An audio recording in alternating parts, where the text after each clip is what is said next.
आशा करता हूँ आप सब बहुत अच्छे होंगे। मेरा नाम है सिद्धांत अग्निहोत्री। स्टडी ग्लोस पे आपका बहुत बहुत स्वागत है। दोस्तों, इस पे बड़ा बवाल हो रहा है। मैं थोड़ा सा ये लेट लेक्चर बना रहा हूँ।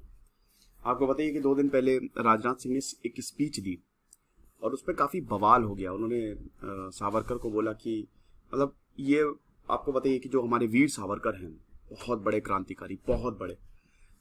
और वीर सावरकर के ने जब वो अंडमान में थे, सेल्यूलर जेल में थे, सेल्यूलर जेल पे मैंने पूरा लेक्चर लिया, आप देखिएगा।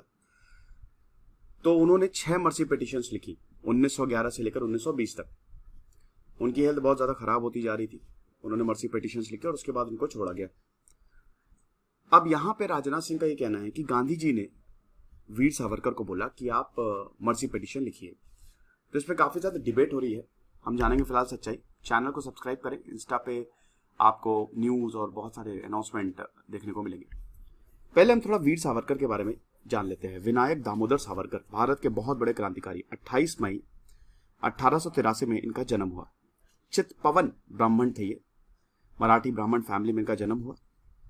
और इनकी जो माता जी थी वो राधाबाई सावरकर, और नासिक में इनका जन्म हुआ। 3 भाई बहन थे, गणेश, नारायण और एक बहन जिनका नाम था मैना। अब इनका नाम जो निकनेम था वो वीर पड़ा अपने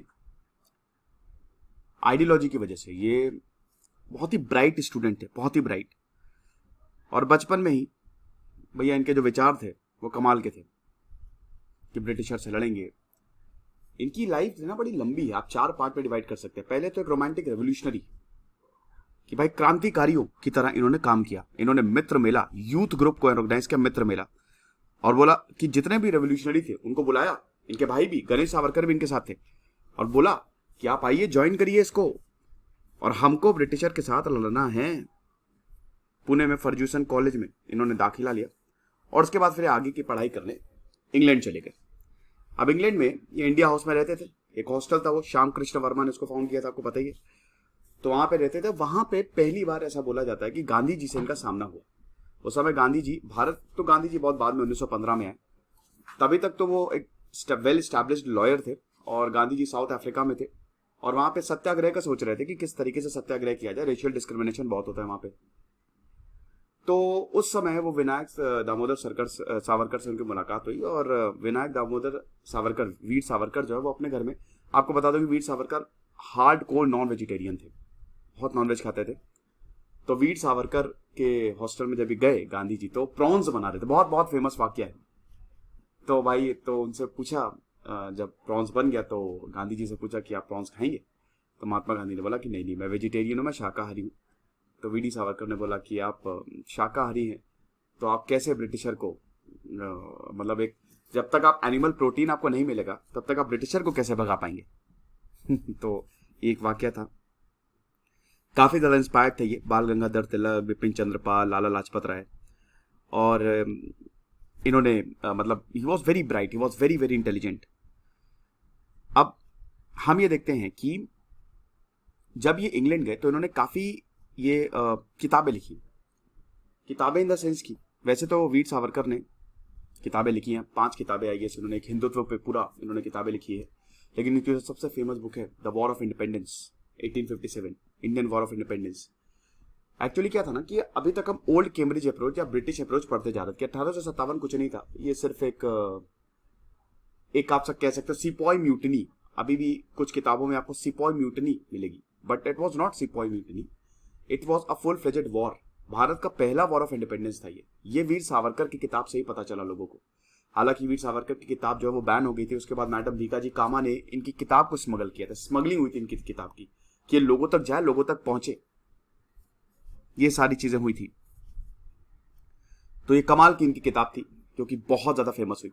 history of war of independence 1909 में इन्होंने लिखा था, और उसके बाद नीदरलैंड, फ्रांस, जर्मनी हर जगह पढ़ी गई।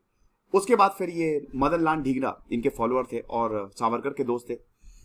सावरकर के ऊपर काफी इल्जाम लगते हैं, मतलब जैसे गांधी जी की भी हत्या में ही शामिल थे, और मतलब ऐसा के ऊपर इल्जाम लगा। हालांकि इनको सारे जो इनके ऊपर आरोप लगे थे उनसे एक्सोनरेट कर दिया था, मतलब इनको छोड़ दिया था, ही वॉज एक्विटेड। लेकिन उस चीज ने इनका करियर बर्बाद कर दिया था। मतलब 1948 के बाद से विनायक वीडी सावरकर, आपको बता दूं कि 1966 में इनका देहांत हुआ था, लेकिन उसके बाद से एकदम ये मतलब गायब ही हो गए पॉलिटिकल स्पेक्ट्रम से। तो मदन लाल ढींगरा जो थे वो वीर सावरकर के काफी अच्छे दोस्त थे। अब उन्होंने भाई उस समय विलियम हट कर्जन वाइल को खत्म किया, मार दिया। अब हुआ क्या कि सावरकर की ढूंढैया चालू हो गई।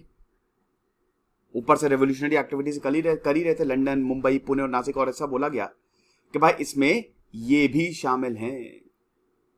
इनको फिर पकड़ा, इनको फिर अरेस्ट किया गया। ऐसा बोला जाता है कि जब इनको सेल्यूलर जेल ले जाया जा रहा था, मतलब जब इनको डिपोर्ट किया जा रहा था, तो इन्होंने शिप से भागने की भी कोशिश की थी। पुलिस ने इनको पकड़ के रखा था और इनका पूरा प्लान था कि भाग जाएंगे, और इन्होंने एक बहुत लंबा सा गाउन पहना हुआ था। तो ये टॉयलेट गए, टॉयलेट में एक छोटा सा होल था, शिप में होता है ना, बहुत पतले दुबले थे, 5 फीट 2 इंच की हाइट थी। तो उन्होंने शिप अपना पूरा कोट उतार दिया, पूरे नंगे, नेकेड, और ये कूद गए उस होल, किसी तरीके से अपने शरीर को उस होल से बाहर निकाला और समुद्र में कूद गए। और उसके बाद तैराक बहुत बढ़िया थे, तैरते तैरते तैरते वो शोर पे पहुंचे और 1 मिनट के अंदर अंदर इन्होंने 450 मीटर का फासला तय कर लिया। इतनी जोर भागे ये। लेकिन उसके बाद फिर यहाँ पे इन्होंने बोला कि मुझे मजिस्ट्रेट से मिलना है, मुझे तुरंत मजिस्ट्रेट से मिलना है, एक आदमी को जो इनसे पहला मिला। लेकिन तब तक पीछे पुलिस आ गई, वो भी कूद गए थे क्योंकि, और उन्होंने बोला कि भाई ये तो चोर है, और इसको वापस पकड़ के, मतलब इनको वापस पकड़ के ले गए। अब उसके बाद 1911 से लेकर 1920 तक ये सेल्यूलर जेल में रहे।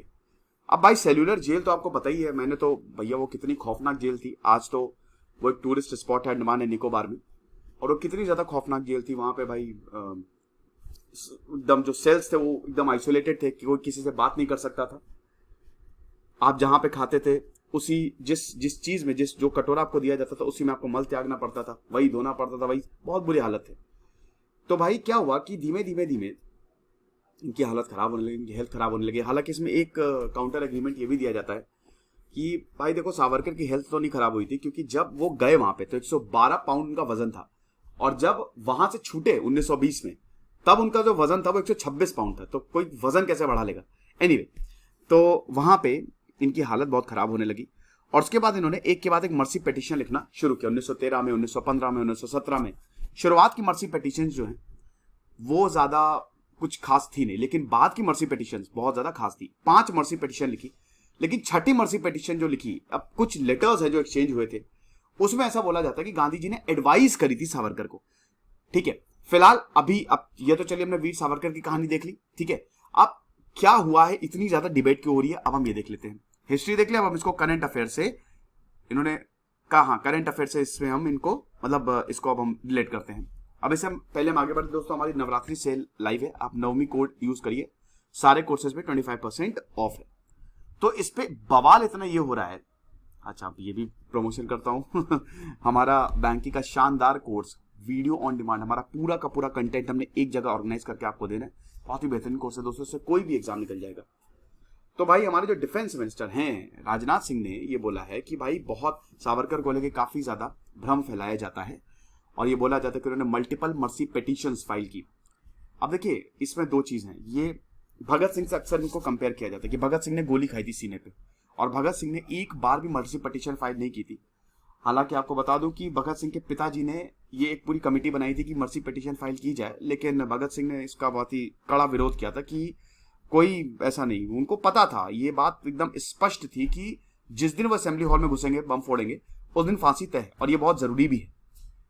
और यहां पे सावरकर ने मर्सी पिटीशन फाइल की, और मर्सी पिटीशन फाइल की, उसके बाद वो चुप रहे, मतलब वो कुछ भी नहीं बोले ब्रिटिशर के खिलाफ। इनफैक्ट ब्रिटिशर को कई मुद्दों पे सपोर्ट करते हुए वो दिखते हैं। क्विट इंडिया मूवमेंट में 2 ही पार्टी ने भाग नहीं लिया था, एक मुस्लिम लीग और एक हिंदू महासभा। तो काफी दिक्कतें हुई, लेकिन कुछ लोगों का ये मानना है कि इनको बाहर निकलना बहुत ज्यादा जरूरी था। ये बहुत ही चतुर रेवोल्यूशनरी थे, he was very bright, he was very intelligent, और इनको पता है कि जेल में रहकर तो कुछ नहीं हो सकता, जेल में रहकर तो हम कोई क्रांति नहीं चला सकते। तो निकलने के लिए, ताकि क्रांति को आगे रखें, इसलिए बाहर निकले। अब इसका फिर अगेन काउंटर आर्ग्यूमेंट दिया जाता है कि जब वो बाहर निकले तब भी इन्होंने फिर उसके बाद कोई खास बहुत बड़ा काम किया नहीं। तो ये चीज है, क्योंकि ब्रिटिश से बोला था कि मैं उसमें बकायदा उन्होंने लेटर मर्सी पिटीशंस में ये लिखा था कि मैं साथ दूंगा आपका, और मैं बिल्कुल भी आपके खिलाफ नहीं जाऊंगा। और ब्रिटिशर इनको 60 रुपए की पेंशन देती थी, इनको पेंशन मिलती थी। तो ये चीज है। तो वीर सावरकर जो है वही है कि इन्होंने ये पेटिशंस नहीं, एक्चुअली गांधी जी ने इनको ये उकसाया था कि आप मर्सी प्ली जो है वो फाइल करिए। तो ये हिसाब किताब रहा। तो अब इस पे बहुत ज्यादा बवाल हो रहा है, बहुत ज्यादा, कि भैया ऐसे कैसे ये बोल सकते हैं, it's not a good thing, कि ये तो नहीं होना चाहिए। और यहाँ पे जो राजनाथ सिंह है वो हिस्ट्री को तोड़ मड़ोड़ के पेश कर रहे हैं, ये सही नहीं है। तो वही है कि कम से कम 7 मर्सी पिटीशन जो है 1911 से लेकर 1920 तक इन्होंने लिखी, और इनके भाई गणेश सावरकर दोनों इसमें इन्वॉल्व थे। तो जब प्लीज इतनी सारी लिखी, मर्सी पिटीशन लिखी, तो फिर एक रॉयल प्रोक्लेमेशन आता है 1920 में। रॉयल प्रोक्लेमेशन आता ब्रिटिश की तरफ से कि जितने भी कैदी हैं उन सबको रिलीज किया जाए एक्सेप्ट वीर सावरकर एंड गणेश सावरकर। बस इन्हीं दोनों को हम नहीं रिलीज करेंगे, बाकी सबको रिलीज किया जाएगा। तब ऐसा बोला जाता है कि फिर गणेश सावरकर ने महात्मा गांधी को चिट्ठी लिखी, पूछा कि क्या किया जाए, और उसके बाद महात्मा गांधी ने एडवाइस किया। ये चीज है। अब उसके बाद यही है कि एक रीजन, तो वो तो खैर मैंने आपको बता ही दिया कि रीजंस क्या थे। अब यहां पे दोस्तों बड़ा सवाल यह है कि क्या गांधी जी ने, सबसे बड़ी बात है कि क्या गांधी जी ने सावरकर को गाइड किया पार्डन के लिए, क्या वाकई में? देखिए, रामचंद्र गुहा बहुत बड़े हिस्टोरियन है, और रामचंद्र गुहा ये बताते हैं कि सावरकर, हालांकि गांधी जी सावरकर को बड़ा मानते थे, गांधी जी सावरकर से मिलने भी गए, गांधी जी सावरकर को क्रांतिकारी भी कहते थे, और हमेशा गांधी जी सावरकर को रिलीज कहते थे कि आप रिलीज करो।